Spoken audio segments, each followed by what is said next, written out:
Hello guys, welcome back to another video. And guys, in today's video we are going to talk about reported speech or direct and indirect narration, and in another word narration change. So guys, क्या हुआ, आज हम जानने वाले हैं narration change के बारे में।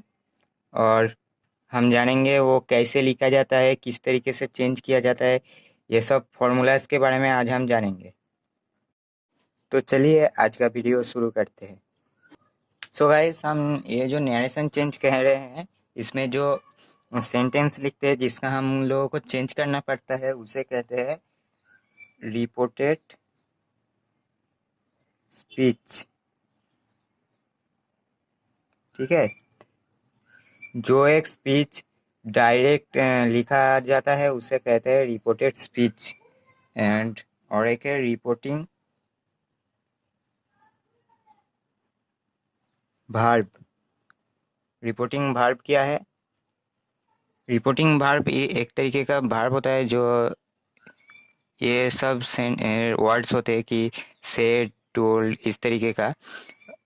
गाइस बेसिकली हम जब नरेशन चेंज करते हैं तो वहाँ पे हम क्या करते हैं, किसी एक का या अपना कुछ बोलते हैं वो हम लिखते हैं, और वहाँ पे हम जो ये सेड या टोल्ड बोल रहे हैं ये समझाने के लिए लिख रहे हैं, वो होता है रिपोर्टिंग वर्ब। गाइस ये जो रिपोर्टिंग स्पीच है, नरेशन, वो दो तरीके का होता है, एक है डायरेक्ट और एक है इनडायरेक्ट। और ये दोनों का हम यहाँ पे एक डिफरेंशिएशन करेंगे कि इसमें क्या होता है और इसमें क्या होता है, वो हम नॉर्मली दोनों तरफ लिखेंगे, ये आप नोट भी कर सकते हैं। तो पहला है डायरेक्ट स्पीच में जो रिपोर्टिंग वर्ब होता है, रिपोर्टिंग वर्ब, उसके बाद रिपोर्टिंग वर्ब जो हमने बताया कि सेड, टोल्ड, ये सब होता है, तो इसके बाद एक कॉमा यूज़ होता है, COMMA में कॉमा, और ऐसा ये जो कॉमा का साइन होता है वो एक यूज़ होता है रिपोर्टिंग वर्ब के बाद। और इनडायरेक्ट में ऐसा कुछ कॉमा नहीं होता, नो कॉमास। डायरेक्ट एक सेंटेंस लिखा जाता है, कोई कॉमास नहीं होता। अभी गाइस हम ये नॉर्मली जो डिफरेंशिएशन है हम लिख रहे हैं, बाद में एक डायरेक्ट इनडायरेक्ट स्पीच लिख के आप लोगों को समझाएंगे। दूसरा है कि ये जो रिपोर्टिंग वर्ब होता है, रिपोर्टिंग वर्ब के बाद एक रिपोर्टेड स्पीच, हिंदी में नहीं लिख रहे हैं, बस जो है लिख दे रहे हैं कि रिपोर्टिंग वर्ब जो होता है सेड, टोल्ड, उसके बाद रिपोर्टेड स्पीच डायरेक्ट लिख दिया जाता है, जो मतलब दूसरा कोई जो बोल रहा है वो डायरेक्ट हम लिख देते हैं। पर जब हम यहाँ पे इनडायरेक्ट करते हैं तब रिपोर्टिंग वर्ब के बाद जब रिपोर्टिंग स्पीच लिखेंगे वहाँ पे हम कुछ इस तरीके का वर्ड्स यूज़ करते हैं कि दैट, इफ, एक्सेट्रा, इस तरीके का हम वर्ड्स यूज़ करते हैं। ठीक है, मतलब रिपोर्टिंग वर्ब जो सेड, टोल्ड होगा उसके बाद सेड, दैट और सेड, इफ, इस तरीके का वर्ड यूज़ करेंगे, फिर रिपोर्टिंग स्पीच लिखते हैं। अब थर्ड है कि रिपोर्टेड स्पीच का, रिपोर्टेड जो स्पीच होगा उसका इन डायरेक्ट में पहला word, first sentence, sorry, first word का जो पहला लेटर होगा, मतलब रिपोर्टेड स्पीच का स्टार्टिंग में जो फर्स्ट लेटर होगा वो कैपिटल में होगा।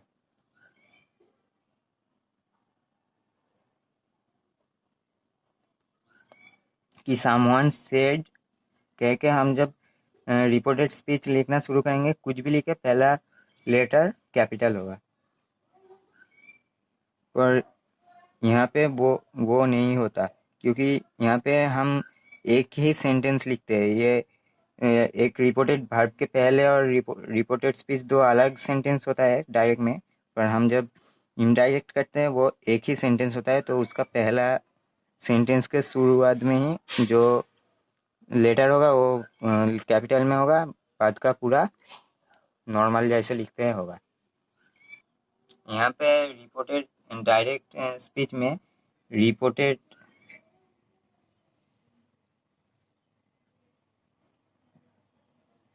रिपोर्टेड स्पीच में जो सेंटेंस होता है उसका हम किस तरीके का सेंटेंस है कि इम्पेरेटिव या ऑप्टेटिव इंटेरोगेटिव, हम वो देखते हैं। उसके हिसाब से एक पंक्चुएशन मार्क साइन, जैसे a question signs, exclamatory signs sign एक लगाना पड़ता है। पर जब हम उसे इनडायरेक्ट में लिखते हैं वहाँ सिर्फ फुल स्टॉप ही होता है, फुल स्टॉप के बगैर और कुछ नहीं होता, only full stop.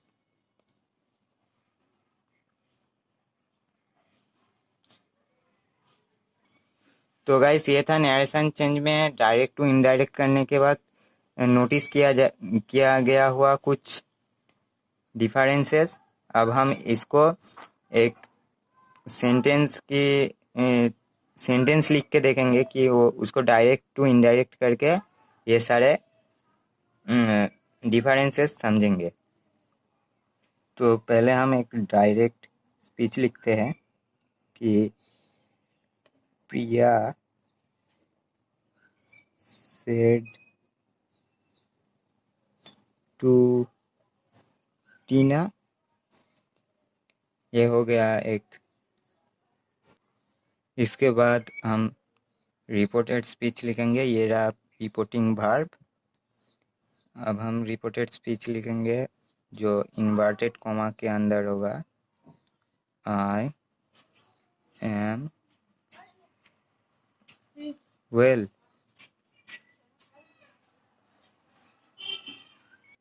So guys ये वाला बात हमने डिफरेंशिएशन में नहीं बताए थे, आप लोग यहाँ देख लीजिए कि रिपोर्टेड सॉरी जो रिपोर्टेड स्पीच होता है वो एक डबल इन्वर्टेड कॉमा के अंदर होता है, देख रहे हैं, इन्वर्टेड कॉमा के अंदर। अब जब हम इसे इनडायरेक्ट करेंगे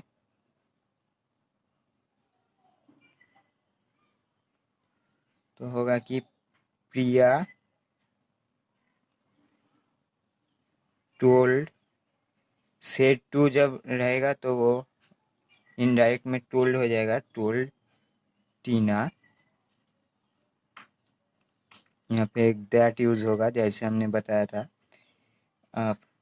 कि आई एम वेल कौन कह रहा है, प्रिया कह रहा है, तो दैट प्रिया वाज, ये सब लॉ भी हम बताएंगे कि यहाँ एम था, यहाँ वाज क्यों हुआ, वेल। तो ये हो गया इनडायरेक्ट। तो गाइस अब हम देखेंगे कि क्या क्या चेंज हुआ है डायरेक्ट टू इनडायरेक्ट करने से। जैसा पहले ही देखिए हमने जो डिफरेंशिएशन किया था वहाँ पे बताया था कि रिपोर्टेड वर्ब के बाद एक कॉमा यूज़ होगा, हमने यहाँ पे किया है। पर टू टीना किसी एक को बता रहे थे तो वो हमने यहाँ लिखा, पर यह रिपोर्टेड वर्ब के बाद ही यूज़ हुआ, ठीक है, पर यहाँ पे कोई कॉमा नहीं है। उसके बाद डिफरेंट जो था कि रिपोर्टेड रिपोर्टिंग वर्ब के बाद रिपोर्टेड स्पीच जो है वो डायरेक्ट लिख दिया जाएगा, यहाँ पे लिख दिया था, पर यहाँ पे हमने डायरेक्ट नहीं लिखा। रिपोर्टेड वर्ब के बाद एक दैट और इफ़ कुछ भी एक यूज़ करना होता था, हमने दैट यूज़ किया, उसके बाद रिपोर्टेड स्पीच को लिखा।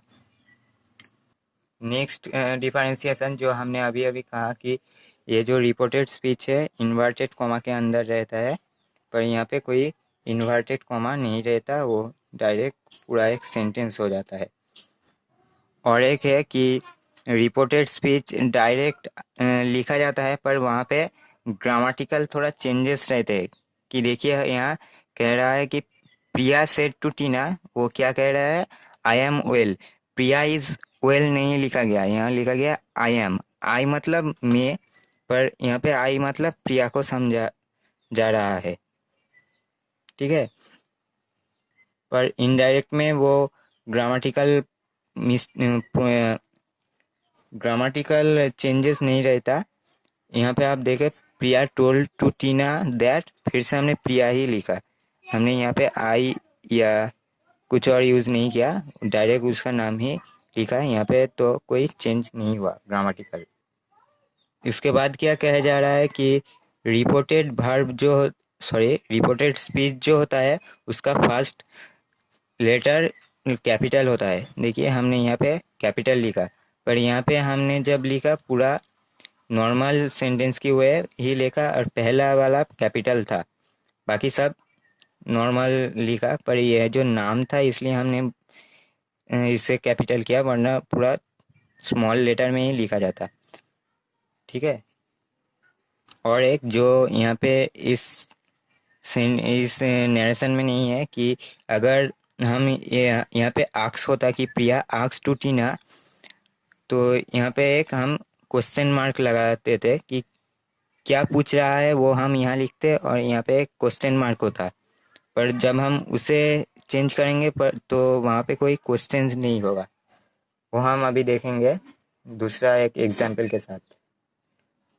देखिए हमने क्वेश्चन का डायरेक्ट टू इनडायरेक्ट करके आपको दिखाते हैं कि मदर आस्क्ड मी, माँ ने मुझे पूछा, कोमा फिर इन्वर्टेड कोमा हैव, देखिए यहाँ पे कैपिटल हुआ, यू ईटेन द केक, क्या तुमने केक खाया था, हमने यहाँ पे क्वेश्चन मार्क लगाया। पर जब हम इसे इनडायरेक्ट करेंगे तो वो होगा mother asked me if I had eaten the cake,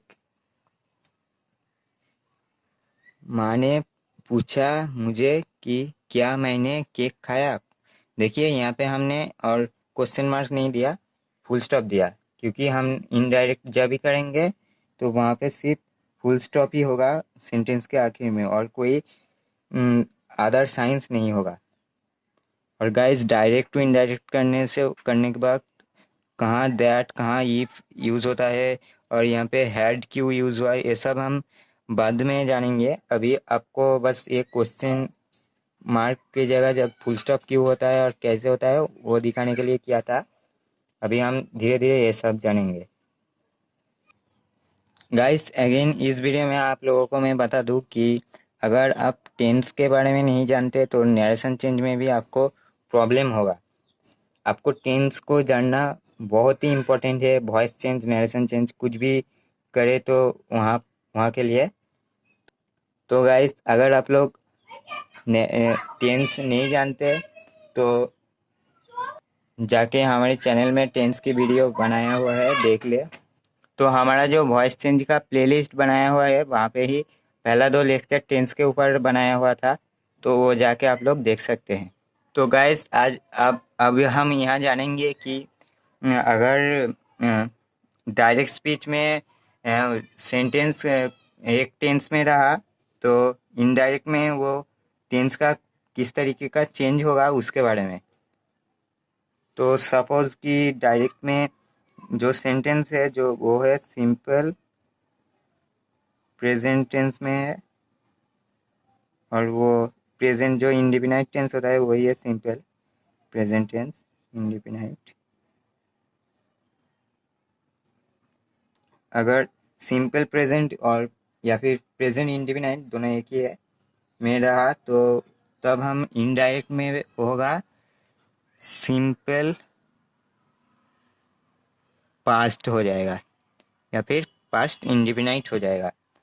तो डायरेक्ट में अगर प्रेजेंट इंडिफिनाइट में है तो वो इनडायरेक्ट जब करेंगे हम उसे, वो सेंटेंस को हम पास्ट इंडिफिनाइट कर देंगे। सेम अगर प्रेजेंट कॉन्टिन्यूअस में है तो वो जाके हो जाएगा पास्ट कॉन्टिन्यूअस। ठीक है। अगर प्रेजेंट परफेक्ट रहा तो वो हो जाएगा पास्ट परफेक्ट। वैसे ही प्रेजेंट परफेक्ट कॉन्टिन्यूअस हुआ तो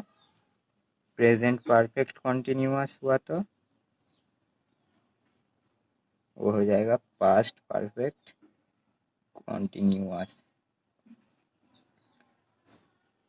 ओके। सो गाइस, ये तो हो गया प्रेजेंट टेंस का। तो क्या पास्ट में भी ऐसा ही होगा कि जो रहेगा वो फ्यूचर में या फिर प्रेजेंट में हो जाएगा? नहीं, वो थोड़ा अलग तरीके का होगा। तो देखते हैं वो अलग किस तरीके से होता है। अगर डायरेक्ट में सिंपल पास्ट सेंटेंस में रहता है डायरेक्ट, तो वो जब इनडायरेक्ट होगा वो होगा पास्ट परफेक्ट में। समझ में आया? मतलब इनडायरेक्ट डायरेक्ट में जब एक सेंटेंस पास्ट सिंपल में रहेगा या पास्ट इंडिपेंडेंट में रहेगा, तो वो जब इनडायरेक्ट में हम लिखेंगे उसे, उस सेंटेंस को हम बना देंगे पास्ट परफेक्ट। ठीक है। फिर जब पास्ट कॉन्टिन्यूअस रहेगा, कॉन्टिन्यूअस, तो वो इनडायरेक्ट में हो जाएगा पास्ट परफेक्ट कॉन्टिन्यूअस। ये आप लोग नोट कर ले सकते हैं। ये आपका, ये जो नरेशन चेंज जब करेंगे बहुत आप लोगों का ज़रूरत में आएगा। और सिंपल सॉरी पास्ट में जो पास्ट परफेक्ट और पास्ट परफेक्ट कॉन्टिन्यूअस रहता है वो सेम ही रहता है, उसका कुछ चेंज नहीं होता। मतलब पास्ट परफेक्ट में रहा डायरेक्ट में तो वो पास्ट परफेक्ट ही रहेगा इनडायरेक्ट में। पास्ट परफेक्ट कॉन्टिन्यूअस रहा तो वो भी पास्ट परफेक्ट कॉन्टिन्यूअस ही रहेगा, कोई चेंज नहीं होगा। सो गाइस, हमने जो प्रेजेंट और पास्ट में अभी डायरेक्ट टू इनडायरेक्ट का चेंज देखा, वो फ्यूचर में थोड़ा अलग तरीके का होता है। फ्यूचर में अगर सिंपल में रहा, सिंपल फ्यूचर डायरेक्ट में, सिंपल फ्यूचर का क्या होता है, पहले शैल या विल, फिर वर्ब, तो वो जब इनडायरेक्ट होगा वो होगा कंडीशनल फ्यूचर, कंडीशनल टेंस। मतलब कंडीशनल मतलब एक शुड या फिर वुड यूज होगा, फिर वर्ब। आपको एग्जांपल देते हैं कि ही सेड, अब ये जो फ्यूचर में लिख रहे हैं हम, I shall do it my self.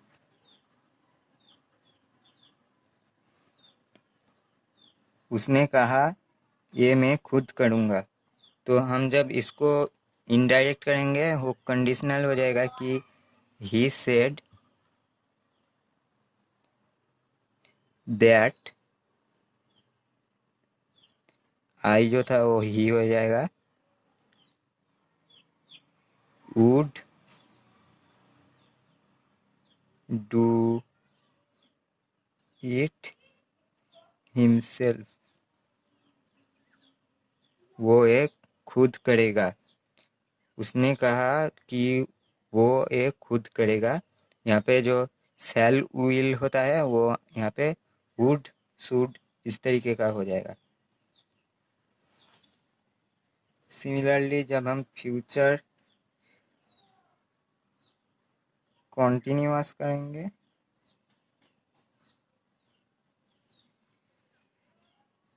वो भी यहाँ पे कंडीशनल हो जाएगा, कंडीशनल कॉन्टिन्यूअस। मतलब कैसा होगा, यहाँ पे जो होता था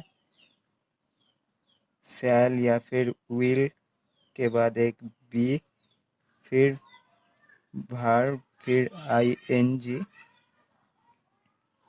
वो यहाँ पे होगा क्या, कंडीशनल कंटिन्यू। मतलब किस तरीके का कि शुड और वुड यूज होगा, फिर जैसा था कि बी, फिर वर्ब, फिर आईएनजी।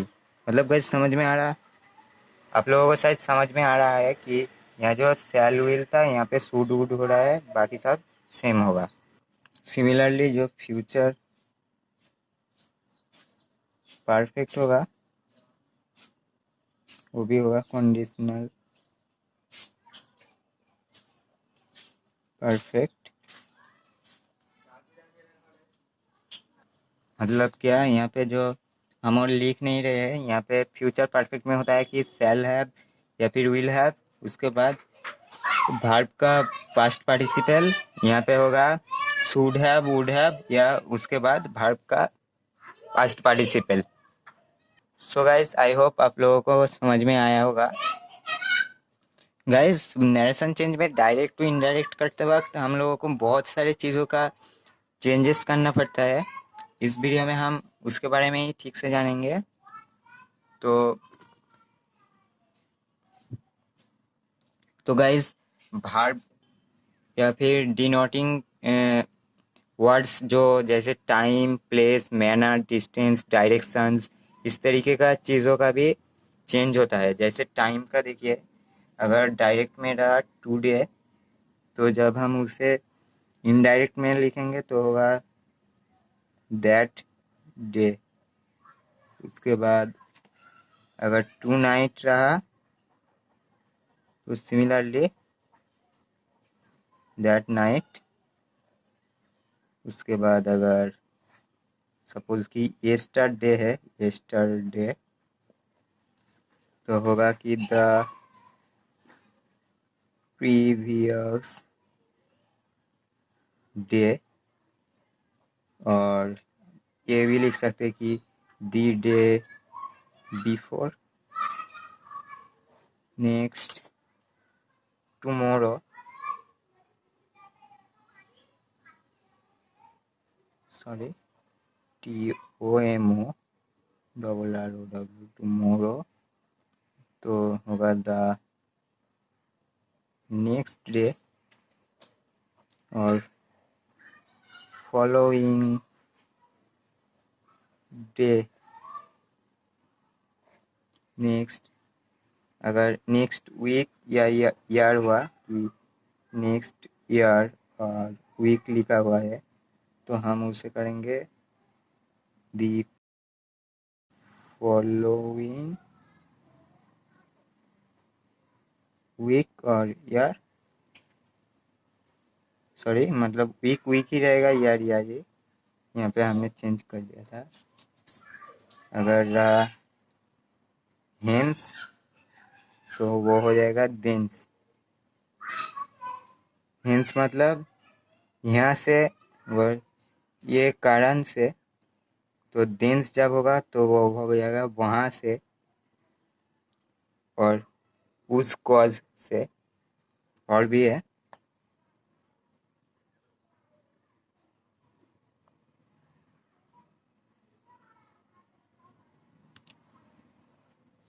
ये गाइस ज़्यादा डिफिकल्ट नहीं है, आपको बस दो एक बार ठीक से माइंड में ले आना है कि ये रहता है तो इस तरीके का चेंज होता है, तो बाकी आप अपने आप कर पाओगे।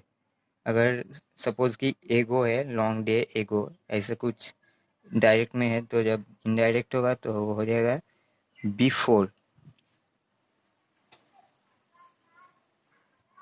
दोनों का मतलब ही आगे या पहले है। उसके बाद ए मंथ, ए मंथ, और वीक कुछ भी हो एगो, तो वो होगा ए मंथ और वीक बिफोर। और लिख सकते हैं द प्रीवियस मंथ। अगर रहा दिस, हो जाएगा दैट, THEAC दिस, तो हो जाएगा दोज। हेयर का हो जाएगा देयर, काम का गो, नाव का देन, एक्सेट्रा एटसेट्रा। और गाइस बहुत जगह आई रहता है, तो वो रिपोर्टेड वर्ब के पहले जो रिपोर्टिंग वर्ब के पहले जो लिखा हुआ है उसके हिसाब से चेंज होगा। ही, सी, मी, इस तरीके का चेंज होता है। गाइस आप लोगों को बताया था कि टेंस का किस तरीके का चेंज होता है, मतलब प्रेजेंट में रहा तो कैसे पास्ट होता है, पास्ट सिंपल का पास्ट परफेक्ट हो जाता है, फ्यूचर का कंडीशनल फ्यूचर होता है। पर कुछ जगह है जहाँ पे हम चेंज का टेंस का चेंज नहीं कर सकते। कुछ सेंटेंस होता है जो यूनिवर्सल ट्रूथ होता है और जनरल स्टेटमेंट।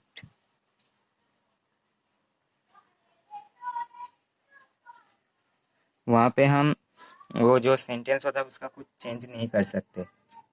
और भी होता है जैसे डेली हैबिट हम लोगों का हो गया, वहाँ पे भी हम सेंटेंस का चेंज नहीं कर सकते। वो हम इस तीनों का ही एक एक करके एग्जाम्पल्स देखेंगे। जैसे पहला है द टीचर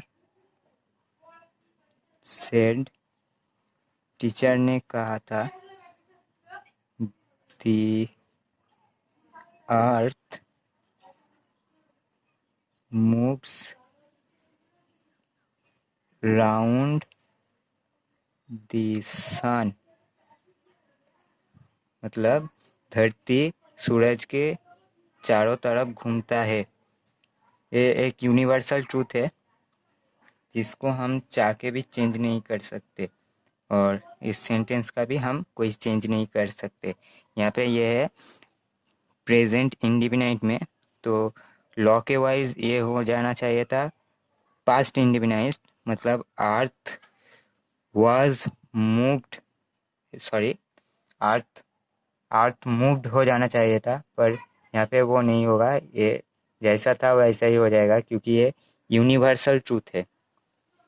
अगर इसको हम पास्ट कर दे तो वो हो जाएगा कि कभी एक किसी एक समय सूरज के चारों तरफ घूमता था, अभी नहीं। पर ये तो यूनिवर्सल ट्रूथ है, हम इसे चेंज नहीं कर पाएंगे। तो वो होगा the teacher said that, said उसके बाद हमने दैट यूज किया, द अर्थ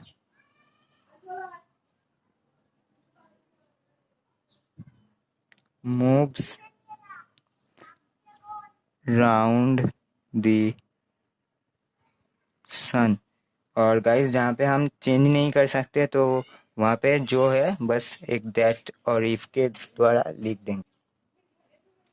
दी साधु, साधु एक हिंदी वर्ड है, इसका मीनिंग होता है कि प्रीस्ट की तरीके का होता है sadhu, priest. Sadhu said God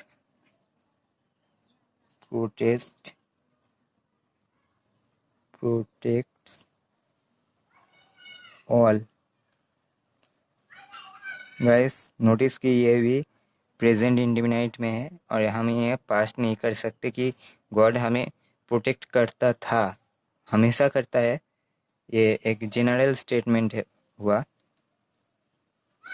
general statement, इसका भी हम चेंज नहीं कर पाएंगे, तो हम लिख देंगे कि साधु सेड, यहाँ पे हम दैट लिख देंगे, फिर जो था वो लिख देंगे, गॉड प्रोटेक्ट्स ऑल।